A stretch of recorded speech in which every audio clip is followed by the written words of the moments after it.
বিষয়টা হচ্ছে আসলে সিমটমটা কি দেখছি আমরা 5 তারিখের পরে আমাদের যে রাজনৈতিক উদারতা তৈরি হওয়ার কথা ছিল, যে একটা রাজনৈতিক মানসিকতার পরিবর্তন হওয়ার কথা ছিল, সেটা তো আমরা দেখছি না।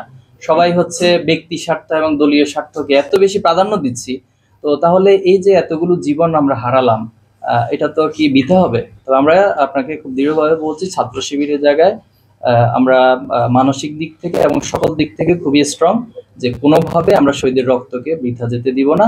এবং নব্য কোনো স্বৈরাচার বা নব্য কোনো ফ্যাসিবাদ কায়েম হবে, এটা কখনোই আমরা সহ্য করব না। এবং ছাত্র সমাজ যারা এই আন্দোলনে সম্পৃক্ত ছিল, গাজীরা যারা এখন আছে, তারা এখন আহত পঙ্গুত্ব অবস্থায় আছে, তারাও কখনো এটা মানবে না, আমরাও মানবো না। প্রথমত আমরা স্টেটমেন্ট দিয়েছি, এটা হয়তো আপনার নজরে আসেনি।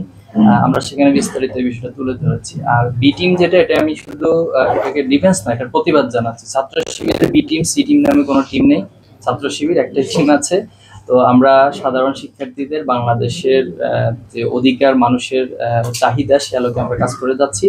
আর সেখানে আমরা দেখেছি মূলত কোনো ধরনের তথ্য প্রমাণ ছাড়া ছাত্র শিবিরের দায় চাপিয়ে দেওয়া। এটা শুধু এই একটি ঘটনা নয়, আরো অনেকগুলো ঘটনা বাংলাদেশে ঘটেছে, যে আমি নিজে বা অন্যরা নিজেরা একটা ঘটনা ঘটাচ্ছে, ছাত্র শিবিরের দায় চাপিয়ে দেওয়া ঘটার সাথে সাথে। এই কালচারটা আসলে খুবই খারাপ, এবং আমরা আশা করব যে সবাই দায়িত্বশীলতার ভূমিকা রাখবেন এবং এই জায়গাটা পরিবর্তন করবেন।